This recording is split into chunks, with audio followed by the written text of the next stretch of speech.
Mr. Stryker. I know nothing about flying. There's one thing I do know. You're the only one on this plane who can possibly fly it. Just, write a funny movie. And we just decided once we saw Zero Hour that this was the perfect way to do it. 45 years. That's how long Airplane has been flying. And in that time, it has been quoted, dissected, ranked, rewatched, and celebrated more times than any comedy has a right to expect. Critics called it a masterpiece. Audiences memorized every line.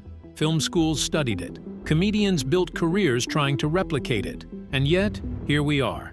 Because for all the analysis and all the rewatching and all the "Don't Call Me Shirley" impressions you've done at completely inappropriate moments, the real story behind Airplane has been quietly sitting in the overhead compartment the entire time. The casting battles nobody warned you about, the near disasters that almost grounded the whole production, the secrets baked directly into the film that most audiences have never once picked up on, even after a dozen viewings. Because here's the thing about Airplane. The movie was so relentlessly funny, so perfectly paced, so deliberately overwhelming that your brain was always too busy laughing to ask the deeper questions. Questions like, who was almost cast before Robert Hayes? What really happened on set the day a cast member took a direct hit from an air-powered mortar? Why did a major Hollywood studio try to legally bury this film before it ever reached a theater? And what exactly does a $2,500 check, a 1957 disaster film, and an overnight VCR recording have in common? Today, the cast and crew of Airplane pull back the curtain, and what they reveal changes how you see this movie entirely. Stick around for number 1, because the story of how Airplane almost never made it to theaters is the kind of thing that will genuinely make your jaw drop. Hit the like button and subscribe. These deep dives take serious work, and your support is what keeps them coming. Fasten your seatbelts. We're cleared for takeoff. Fact 15. The movie they accidentally recorded. Let's start at the very beginning. Not with a script meeting, not with a pitch, with a VCR that someone forgot to turn off.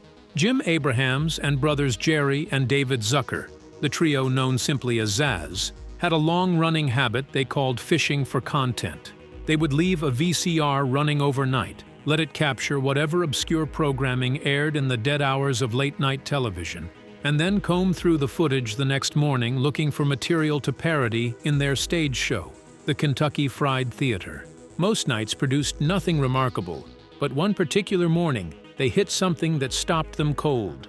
The tape had recorded a completely unknown, entirely forgotten 1957 disaster film called 0 Hour, and within minutes of watching it, all three of them were completely falling apart with laughter. Here's why. 0 Hour is relentlessly serious, painfully, gloriously, almost aggressively sincere. The premise involves a traumatized war veteran forced to land a commercial passenger plane after the crew is incapacitated by food poisoning. Every line is delivered with iron-faced conviction. Every dramatic beat is played with zero irony. The whole film is basically a 2-hour invitation to attach punchlines to everything on screen, which is exactly what Zaz did. They used the structure of 0 Hour as a blueprint, beat for beat, scene by scene. The hero's name in 0 Hour was Ted Stryker, which became Ted Stryker in Airplane. The food poisoning crisis, the traumatized pilot backstory, the air traffic controller trying to talk a civilian through landing a plane. All of it pulled directly from that late-night tape. Even lines like "sluggish like a wet sponge" have direct roots in 0 Hour dialogue. But then something became very clear. This wasn't a parody anymore. This was a remake. And in Hollywood, those are two very different things with two very different legal consequences. Zaz tracked down the rights holders for 0 Hour and bought the official remake rights outright. The price was $2,500. That check became a legal force field. Characters, staging, core dialogue, structural framework, all of it was now theirs to use freely. Airplane went on to gross over $171 million worldwide and redefined what screen comedy could be. $2,500 may genuinely be the most profitable investment in the history of Hollywood. And it all started because someone forgot to stop a recording. Fact 14. The casting gamble that made the movie work. When the Airplane script landed at Paramount, studio executives had a very specific vision for the role of Ted Stryker. You bring in a known comedy name, someone the audience already understands is funny. Chevy Chase was in the conversation. Bill Murray was floated, names that came preloaded with audience expectation. Zaz said absolutely not. Their reasoning was the whole foundation of the film. If the audience already knows the actor is funny, they're waiting for the jokes. And the moment you're waiting for a joke, the joke stops working. The comedy in Airplane only functions if the actor believes every single word with complete sincerity. That required someone the audience hadn't already filed under comedian. Bruce Jenner reportedly read for the role. The directors found the energy slightly off. David Letterman screen-tested, and Zaz liked him enough to call him back. But Letterman read the part, thought about it, and walked away. Then there was Barry Manilow. The studio pushed hard for him. A sympathetic Paramount executive ran quiet interference, calling Manilow directly and emphasizing just how inexperienced the directing team was, essentially talking him out of the role as a personal favor to Zaz. Problem solved, without a single confrontation.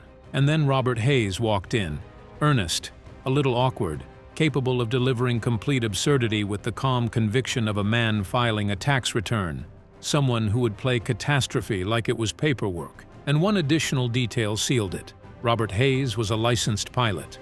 Sigourney Weaver reportedly considered the role of Elaine before passing. Shelley Long circled it seriously. And then Julia Haggerty walked in, delivered one audition, and won the room without hesitation. Role locked. No callbacks. Every name that didn't get the call made the film more precisely what it needed to be. Fact 13. The Maestro of Mischief. Before Leslie Nielsen became one of the most beloved comedy actors in film history, he spent 30 years being taken extremely seriously. And the transition happened the moment he got his hands on a small handheld noise-making device, a fart machine. On the set of Airplane, Nielsen would deploy the device mid-conversation and then continue speaking with complete facial neutrality, as if nothing in the physical world had occurred. Cast members would be desperately fighting to hold their composure. Crew members would be losing it entirely. Nielsen would remain unmoved, unblinking, perfectly deadpan. Robert Hayes later said Nielsen played that device like a maestro. And true to form, Nielsen never kept a good thing to himself. He started selling them to crew members for $7 each. The gag spread so thoroughly that the assistant director eventually issued a formal ban. Sets have rules. Productions have schedules. Nielsen ignored this completely. He took the act everywhere. Press junkets, talk show appearances, dinner parties, elevators, flights, specifically first class. There are accounts of him deploying it at the White House. On virtually every late-night appearance he made for the rest of his career, the device was within arm's reach. The move was always identical. Straight face, zero acknowledgement. Total commitment to the reality that nothing unusual had happened. His tombstone carries a single inscription: "Let her rip." He spent 3 decades building a second career on controlled chaos and a $7 prop, and his final instruction to the world was to make sure the joke had no ending. Fact 12. The heckle that came from real life. One of the sharpest lines in Airplane wasn't written in a writer's room. It was pulled directly from the sports pages. The scene where a young passenger informs Kareem Abdul-Jabbar that his father says he doesn't work hard enough on defense and doesn't really try, except in the playoffs, wasn't invented for the movie. I know you. You're Kareem Abdul-Jabbar. You play basketball for the Los Angeles Lakers. By 1979, that was a genuine, recurring point of debate in NBA commentary. Critics would periodically note that Kareem, despite being one of the most dominant players in the game, could occasionally appear to operate at something less than full throttle during the regular season. Zaz took that real public conversation and handed it to a 10-year-old to deliver to the man's face at 30,000 feet. Kareem's comeback was equally grounded, telling the kid that dragging Bill Walton and Bob Lanier up and down the court for 48 minutes is a different workout than it looks from the stands wasn't a throwaway line. Walton and Lanier were 2 of the most physically punishing centers in the league. The gag works in 2 directions simultaneously. The co-pilot role was originally intended for Pete Rose. Scheduling made it impossible when filming conflicted with the 1979 MLB season. That opened the door for a 7'2" Lakers center instead. Zaz offered Kareem $30,000. His agent countered with $35,000, the exact price of an Oriental rug Kareem wanted to acquire. not to walk on, a piece of art. Zaz assumed it was creative bargaining and agreed. Weeks later, a Time magazine article ran a photograph of Kareem standing in front of the rug, already purchased, already home. He came in, delivered the scene, got the last word on the court, and got the rug. 3 wins on 1 day of work. Fact 11. The Joke-a-Minute Blueprint. Film historians have estimated that Airplane contains roughly 260 individual jokes across its 88-minute runtime. That's approximately 3 jokes per minute, sustained without interruption from the opening frame to the closing credits. And not just punchlines every 20 seconds, 3 jokes per minute including visual gags happening in the background that nobody on screen acknowledges, signs that appear briefly and vanish, passengers doing inexplicable things while the main action unfolds in the foreground. The philosophy was deliberate and precisely engineered. Keep the audience laughing so relentlessly that nobody has time to question how completely insane the events on screen are. While you're processing one joke, the next is already arriving. Miss a foreground gag, and you've already missed the background gag behind it. The film was specifically designed to reveal new material on every viewing, and some of the most layered jokes weren't even visible. Throughout the entire film, the plane on screen is a modern jet. The visuals are contemporary. But the engine sound, if you listen carefully, is a rhythmic propeller-era chug. That sound was lifted directly from 0 Hour, a quiet callback to the film's origin story buried in every single aerial scene. Your eyes see 1980, your ears hear 1957.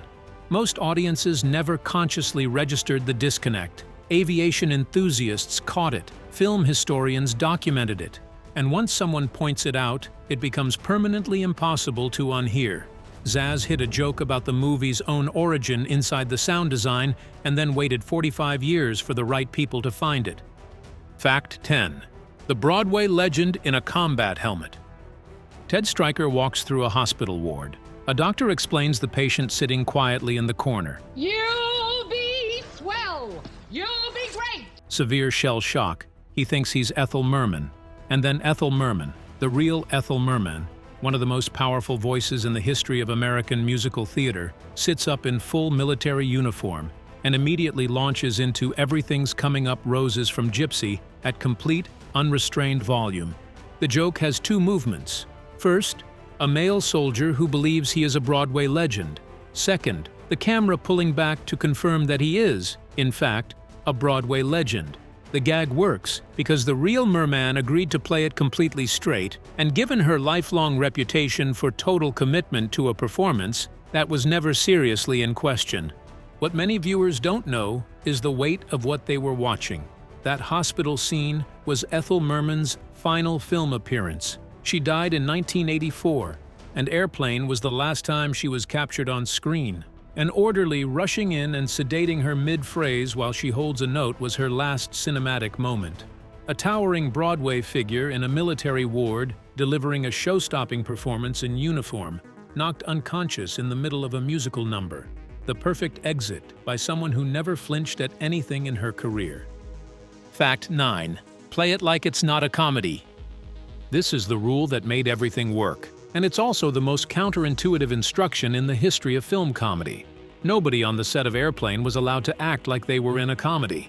Zaz had built the entire architecture of the film on one foundation.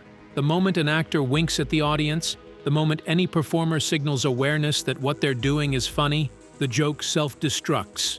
Comedy that announces itself stops being comedy. So every cast member received the same instruction. Play every scene like you're in a deadly serious thriller. Believe every word. Commit to every reaction. Treat every absurd moment as though the fate of the world genuinely depends on it. Robert Stack initially played his role flat and effectless, and it wasn't landing. Their solution was one of the stranger acting notes in Hollywood history. They showed him a tape of comedian John Byner doing an impression of Robert Stack, then asked Stack to do his version of Byner's impression of Stack. 3 layers of deadpan pointed in the same direction. Stack understood immediately, and from that point, delivered exactly what the film required. Lloyd Bridges watched his character spiral from cigarettes to alcohol to glue sniffing without a break in composure. Passenger certain to die. Airline negligent. Peter Graves read the script, called it the most disgusting piece of trash he had ever encountered, and nearly left the production entirely. Zaz kept him by assuring him his more uncomfortable scenes would be contextualized in a later sequence. There was no such sequence.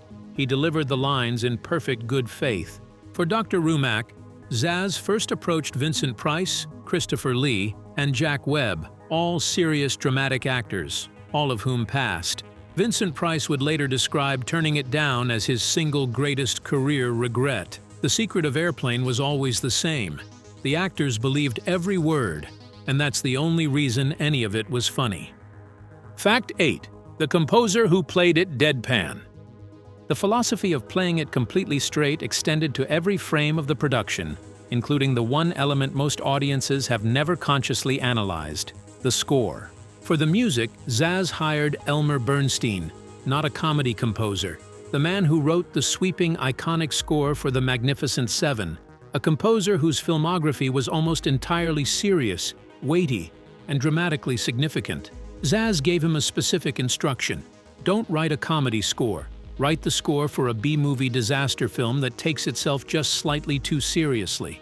Lush strings, ominous bass lines, dramatic chords that signal real danger, music that tells the audience completely sincerely that what they're watching matters. Director John Landis had asked Bernstein to play the comedy completely straight for Animal House 2 years earlier, scoring the Delta House as though they were actual heroes, not disasters in human form. It worked so precisely that it relaunched Bernstein's career into comedy films. My favorite comedies you've done, Airplane, the Naked Gun movies. So the music in Airplane is doing something extraordinary and almost entirely invisible. It's telling you that everything is serious, that the danger is real, that the stakes are genuine, and then the screen shows you an inflatable co-pilot. The joke isn't only what you see, it's the gap between what you hear and what you see. Bernstein never once let you in on the arrangement, and the comedy lived in that space. Fact 7. The June Cleaver Jive Translator. Barbara Billingsley, June Cleaver from Leave It to Beaver, America's most iconic television mother. After the show ended in 1963, the roles essentially stopped coming. Billingsley went 17 years with barely a screen credit to her name. The June Cleaver image had locked in so completely that the industry simply couldn't place her anywhere else.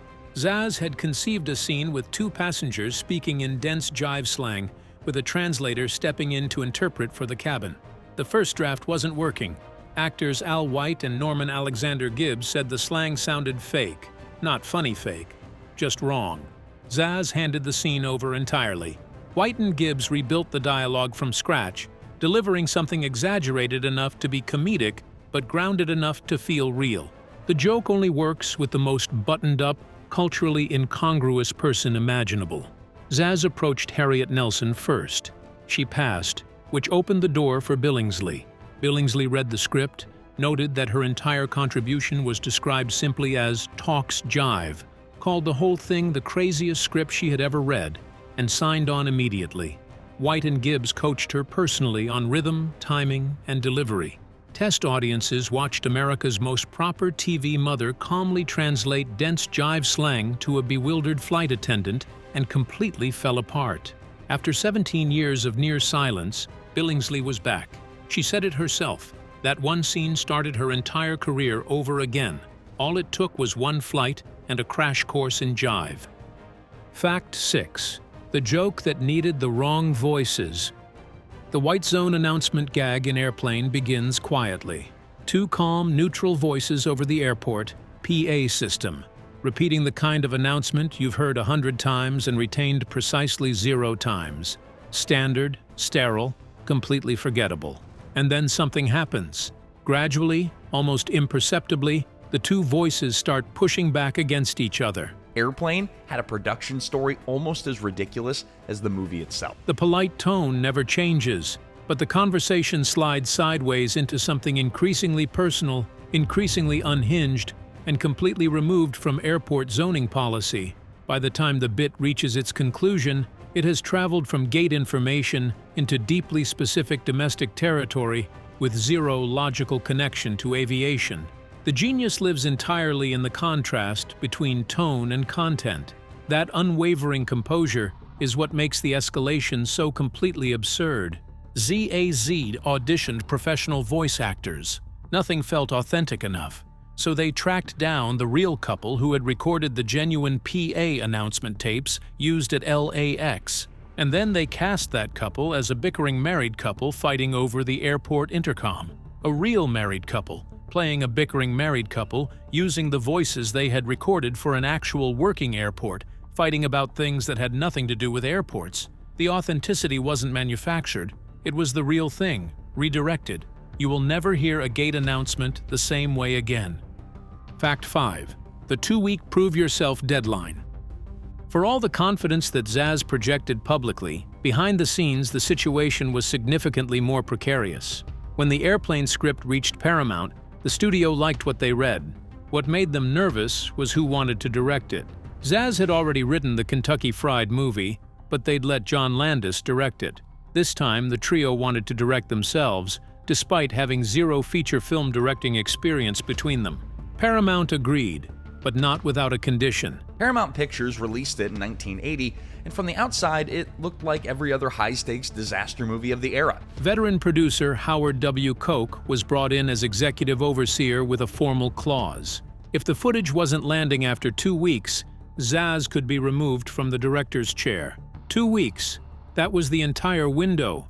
They were learning to run a major film set in real time, managing actors, managing crews, navigating union rules, executing a script built on rapid-fire jokes that would completely self-destruct if delivery wasn't precisely calibrated.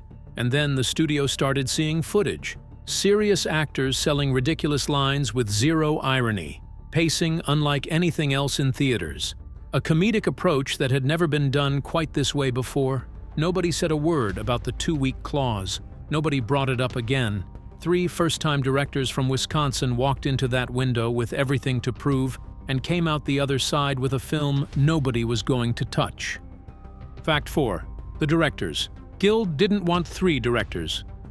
The Directors Guild of America had an entirely separate objection, based on a rule that was about as simple and unmovable as a rule can be. 1 film, 1 director. For Zaz, this created a genuine structural problem. They didn't work as 3 individuals who happened to be collaborating. They functioned as a single creative unit. The jokes were built collectively. The decisions were made together. The directorial sensibility that made Airplane work was not the product of one person. Separating the credit felt like separating the film from itself. Their first proposed solution was a shared pseudonym, Abrahams and Zuckers, 1 imaginary director made of 3 real ones. The Guild said no. For a period, the plan was to list Jerry Zucker alone as director, with Jim Abrahams and David Zucker operating uncredited behind the scenes. The workaround was in place, and then the Guild's executive board granted a formal waiver.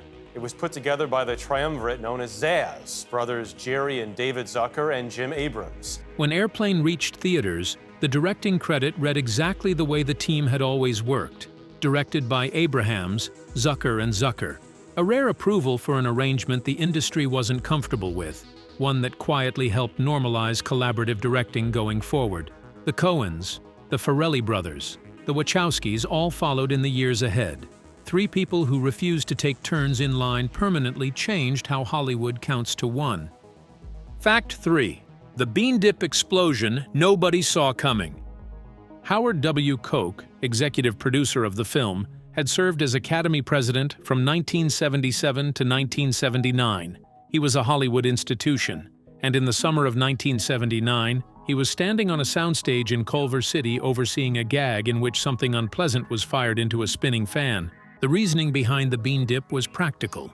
The effects team needed something thick enough to blast convincingly across a room and sticky enough to adhere to every surface it hit. Bean dip had the exact viscosity required. The first take did not go as planned. Instead of hitting the fan, the mortar fired directly into Steven Stucker, the gloriously unhinged air traffic control messenger whose energy was one of the film's most memorable elements. The bean dip hit him at full force, completely unprepared. By all accounts from the DVD commentary, what you would have seen on that monitor was not acting. They cleaned the set, They cleaned the actor. They reset. The subsequent take worked exactly as designed. The former Academy president had engineered one of the messiest gags in comedy film history, accidentally taken out a cast member in rehearsal, and continued without losing a day of shooting. Fact 2. The 35-day comedy sprint. The entire principal photography of Airplane wrapped in 35 days. Zaz kicked off production on June 20, 1979, working primarily on sound stages at Culver City Studios, finished on schedule, and came in inside a $3.5 million budget. The problem wasn't the shoot. It was what the shoot produced. The rough cut ran approximately 115 minutes. The film audiences saw in theaters ran 88 minutes. That's 27 minutes of material that had to be eliminated. Extra subplots, experimental gags that didn't land, and one completely filmed sequence featuring Jose Feliciano as a blind Air Poland pilot that never made it anywhere near a theater. Preview audiences watched the rough cut and responded with near total silence. For a comedy built entirely on the premise that every single minute would be funny, silence is not a neutral response. Silence is a verdict. Zaz did something no Hollywood studio in the current era would permit. They took the film on tour. College campuses, movie theaters, live screenings where Zaz sat in the back of the room and watched the audience instead of the screen. Hi, I'm Jerry Zucker, and I was one of the guys that made Airplane. My name is David Zucker, and Every laugh told them something. Every moment of silence told them something more. No focus groups, no committee notes, just real people in real seats responding in real time. 27 minutes came out. What survived was 88 minutes of comedy with no dead air anywhere. No moment where the next joke wasn't already arriving before the last one finished landing. That rhythm wasn't built in an editing suite. It was built in college auditoriums by audiences who had no idea they were cutting the film. Fact 1. When Hollywood tried to ground Airplane. By 1980, Universal Pictures had spent the better part of a decade building one of the most successful franchise brands in Hollywood. Prize hit of 1980 that led to the creation of an entirely new genre of film, Airplane. Airport in 1970, Airport 1975, Airport 77, The Concorde Airport 79. 4 films across nearly 10 years, a recognizable brand, a reliable audience, and a category of filmmaking that Universal had essentially made their own. And then Paramount announced a comedy called Airplane, a direct, explicit parody of every single thing Universal had built. Universal moved quickly. During pre-production, Universal filed a formal complaint with the Motion Picture Association of America, arguing that the title and concept of Airplane were too closely aligned with their established airport franchise. The arbitration board reviewed the complaint and ruled in Universal's favor. The consequence was immediate. Internationally, Airplane could not be called Airplane. In the United Kingdom, Australia, and several other major markets, the film was released under the title Flying High. If you've ever come across a vintage overseas poster and noticed the word Airplane was nowhere on it, now you know why. The legal pressure didn't stop with the title. Zaz had wanted to cast Helen Reddy, who appeared in Airport 1975 as a singing nun, in a direct reprised parody of that role. Universal blocked her participation entirely. The replacement was a sharper joke. Maureen McGovern, who had recorded the theme songs for both The Poseidon Adventure and The Towering Inferno, stepped in. Zaz hadn't replaced one disaster movie presence with another. They had replaced a singing nun with the woman whose voice had been soundtracking disaster cinema for nearly a decade. The substitution worked better than the original plan. Airplane became an immediate, enormous hit, and Universal, watching the box office numbers arrive, quietly dropped every remaining element of the fight. Filing legal action against the most successful comedy of the year would have made them look exactly like the kind of humorless, self-important institution the film was already lampooning. Zaz delivered a comedy so precise, so relentless, and so completely committed to its own absurdity that Hollywood's legal apparatus still couldn't keep it grounded. Universal tried to pull the runway out from underneath it. The film took off anyway. And there you have it. 15 things the cast and crew of Airplane never quite let the general public in on. A $2,500 remake deal that became the most profitable investment in Hollywood history. a casting list of near misses that would have fundamentally changed the film, a fart machine that ended up on a tombstone, an overnight VCR recording that changed the course of American comedy entirely. The real story behind Airplane is almost as absurd as the movie itself, and that, honestly, feels exactly right. Which fact hit you the hardest? The bean dip incident? Kareem's rug negotiation? The overnight tape that started everything? Tell us in the comments. We read every single one. And before you deplane, ring that bell and subscribe. These deep dives are built to reward the people who stick around.